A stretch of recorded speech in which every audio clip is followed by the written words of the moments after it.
అక్కడ కొన్ని సాంప్రదాయాలు ఉన్నాయి. ఆ సాంప్రదాయాల్ని గౌరవించాలి.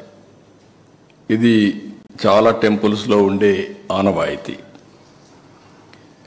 ఇక్కడ ఎవ్వరు కూడా ఆయన పోవద్దని చెప్పలేదు. ర్యాలీలు జన సమీకరణలు చేయొద్దని చెప్పాం. ఇటీవల తిరుమల తిరుపతి దేవస్థానంలో జరిగినటువంటి పరిణామాల వల్ల భక్తుల మనోభావాలు దెబ్బతిన్నాయి. ఎప్పుడైతే భక్తుల మనోభావాలు దెబ్బతిన్నాయో భక్తులందరూ కూడా ఆందోళనలో ఉన్నారు.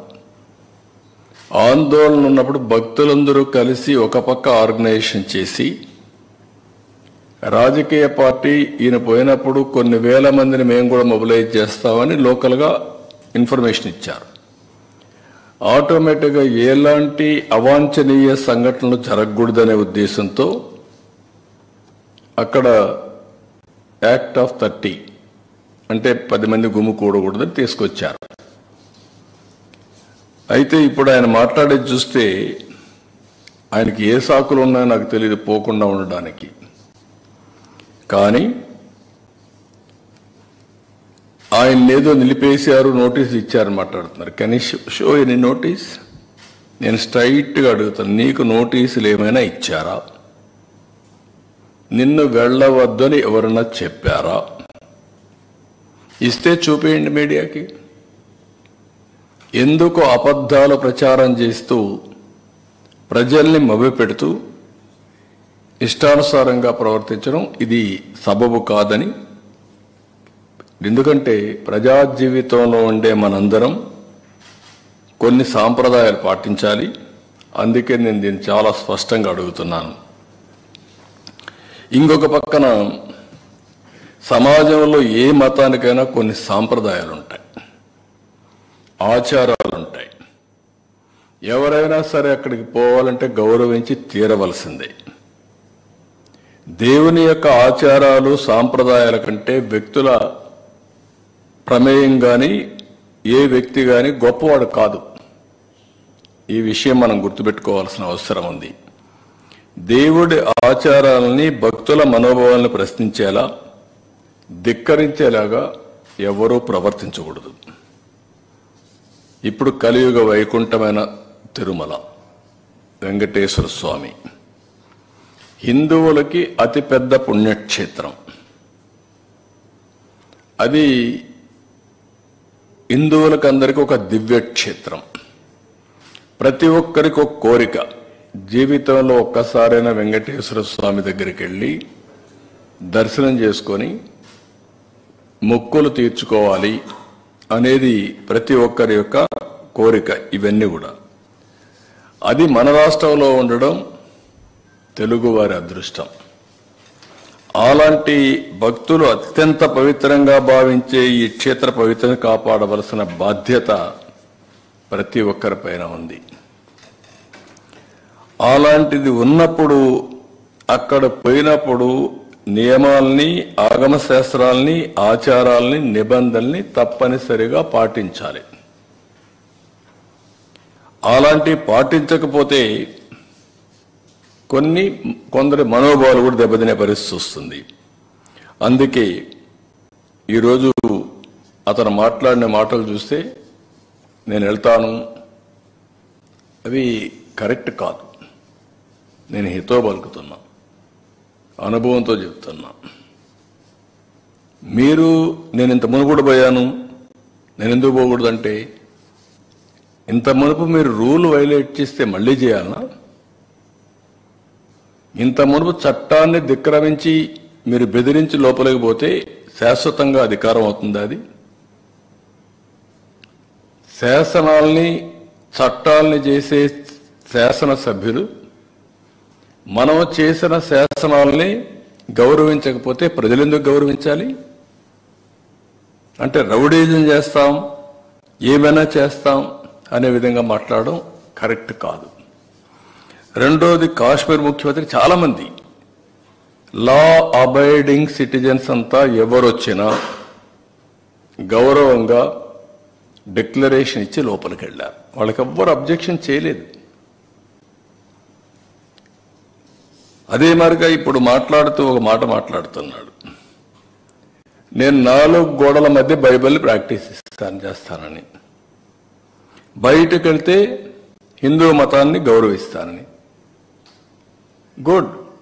గౌరవించడం అంటే ఏంటి?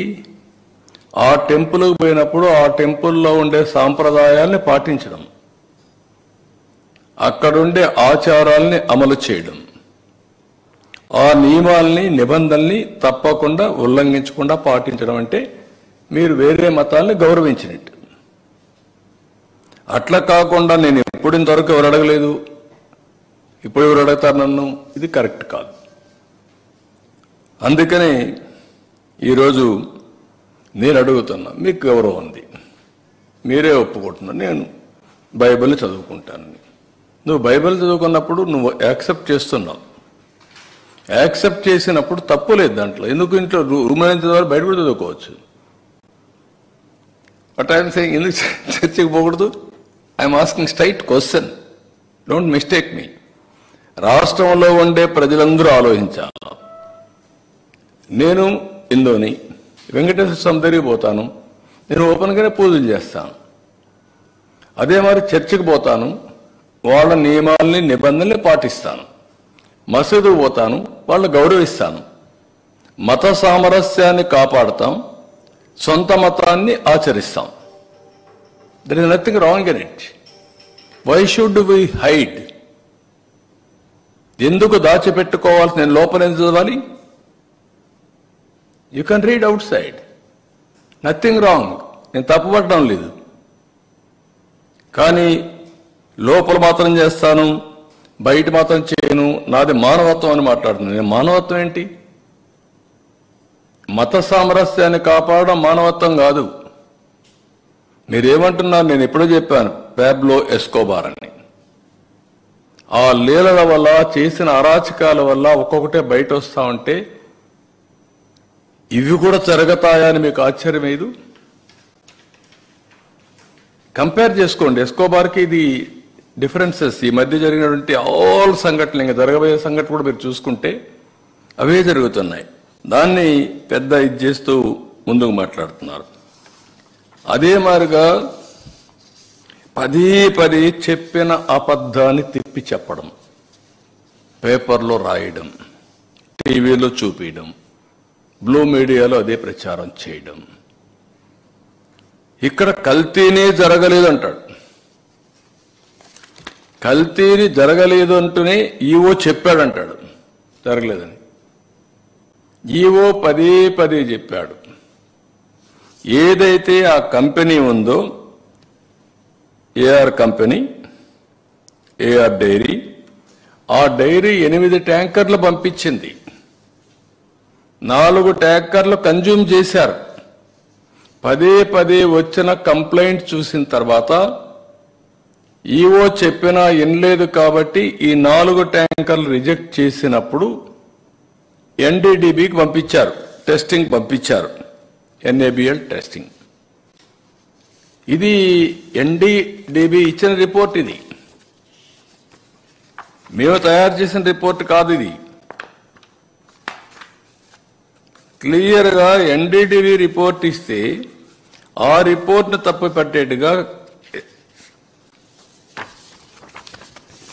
ఈ రిపోర్ట్, ఎన్డీడీబీ ఇచ్చిన రిపోర్ట్ ఇది చాలా క్లియర్గా 4 శాంపుల్స్ పంపించినప్పుడు 4 ట్రక్స్ నుంచి, ట్యాంకర్స్ నుంచి చాలా స్పష్టంగా వాళ్ళు రిపోర్ట్ ఇచ్చారు. ఆ రిపోర్ట్ని బయట పెట్టకపోతే రేపు బయట వస్తే మేము హైడ్ చేసినట్టు కాదా, తప్పు చేసినట్టు కాదా? భగవంతుడు మమ్మల్ని క్షమిస్తాడు? ఓకే, ఇది జరిగింది. జరిగిన తర్వాత మీరేం చెప్పాలి? నేను అడుగుతున్నా, ఇది జరగలేదు అని ఎట్లా చెప్తున్నా నువ్వు? అదే సమయంలో మీరు ఒకసారి చూస్తే ఇవి జరిగింది, ముందు జరిగింది ఆగస్టు 10 తర్వాత పవిత్ర ఉత్సవాలు చేస్తారు వాళ్ళు. తెలుసో తెలియకుండా దోషాలు జరుగుంటే క్షమించమని దేవుణ్ణి కోరుకుంటూ ఒక ఉత్సవాలు చేసి అలాంటివన్నీ కూడా ఇచ్చేయడం కోసం, పవిత్రతను కాపాడడం కోసం ముందుకు పోతారు. ఇది జరిగిన తర్వాత మళ్ళా అలాంటి ఉత్సవాలు అవసరం లేదు, జరిగింది విన్నాము కాబట్టి ప్రోక్షణ చేయాలి అని శాంతి యాగం చేశారు 23వ తారీఖున మొన్న. ఇవన్నీ జరిగితే పదే పదే ఈవో చెప్పలేదు అనే విధంగా ఈవో ఎక్కడ చెప్పలేదండి. నేను తప్పు చేశానని మాట్లాడుతున్నాడు. నేను ఎక్కడ తప్పు చేశానండి? అంటే మీ పీరియడ్లో ఈ మార్గం జరిగింది, పలాని కాంట్రాక్టర్కి ఇచ్చారు, 319 రూపాయలకు గీకిచ్చారు, నాసిరకం గీ వచ్చింది అని అంటే ఏ విధంగా మీరు సమాధానం చెప్పాలండి? నేను అడుగుతున్నా, ఎందుకు కండిషన్స్ అన్ని మార్చారండి? టెండర్ పిలవడానికి ఎందుకు కండిషన్స్ మార్చారో సమాధానం చెప్పండి. అన్ని కండిషన్స్ మార్చి ట్రేడర్స్ని ఎంకరేజ్ చేసి తక్కువ ధరకు ఇచ్చారని రివర్స్ టెండరింగ్కి వెళ్ళి ఇలాంటి నాసిరకం నెయ్యి తీసుకొచ్చి అపవిత్రం చేసి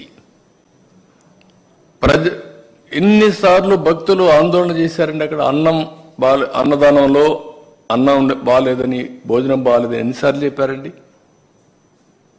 అదే మాదిరిగా రూములు బాగాలేవని ఎన్నిసార్లు చెప్పారండి? ప్రసాదం బాగాలేదని ఎన్నిసార్లు